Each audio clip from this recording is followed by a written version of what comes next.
আমাদের প্রাণের হবিগঞ্জ। আজ আমরা জানবো হবিগঞ্জ নামের উৎপত্তি, হবিগঞ্জটা কিভাবে সৃষ্টি হয়েছে। আর পাশাপাশি দেখেন আমার পাখির চোখে আমাদের হবিগঞ্জ, আমাদের প্রাণের হবিগঞ্জ, যেখানে আমরা জন্ম থেকে আজ অবধি আছি, যেখানে আমাদের বেড়ে ওঠা। চাঁদের সাথে রাইতের পিরিতি হইলে জোছনা ছড়ায়, মাটির সাথে পানির পিরিতি হইলে কাদাতে জড়ায়।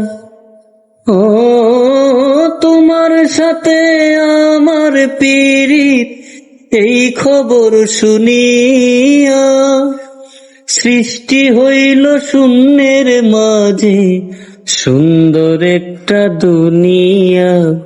সুফি সাধক হযরত শাহজালাল রাদিয়াল্লাহু তাআলা অনুসারী সৈয়দ নাসিরউদ্দিন রহমতুল্লাহ আলাইহি এর পুণ্য স্মৃতি বিজড়িত খোয়াই, খরাঙ্গী, সুতাং, বিজনা, রত্না প্রভৃতি নদী। বি দত্ত হবিগঞ্জ একটি ঐতিহাসিক জনপদের নাম।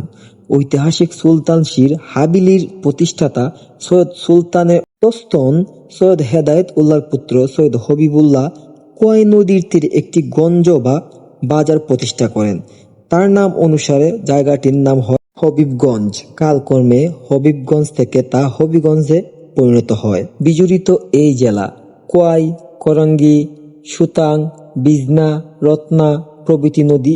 চাঁদের সাথে রাইতের পিরিতি হইলে জোছনা ছড়ায়, মাটির সাথে পানির পিরিতি হইলে কাদাতে জড়ায়। কথার কাছে সুর কত প্রিয়, বলে সুর গানে। হবিগঞ্জ জেলার রাজিউরা ইউনিয়নে পঞ্চদশ শতাব্দীর প্রাচীন শঙ্কর পাশা শাহী মসজিদ অবস্থিত। সুলতান সির আমলের অন্যতম নিদর্শন এই মসজিদ। হবিগঞ্জ জেলার বানিয়াচং উপজেলায় বিতঙ্গল গ্রামে বিতঙ্গল বড় আখড়া বা বিতঙ্গল আখড়ার অবস্থান বৈষ্ণব ধর্মাবলম্বীদের অন্যতম তীর্থস্থান। 2005 সালে প্রায় 243 হেক্টর জায়গা নিয়ে সিলেট বিভাগের হবিগঞ্জ জেলার চুনারঘাট উপজেলায় রঘুনন্দন পাহাড়ের সাতচুরি জাতীয় উদ্যানে প্রতিষ্ঠিত হয়। ফুলের কাছে ভ্রমর কত প্রিয়, বলে ফুলের কানে।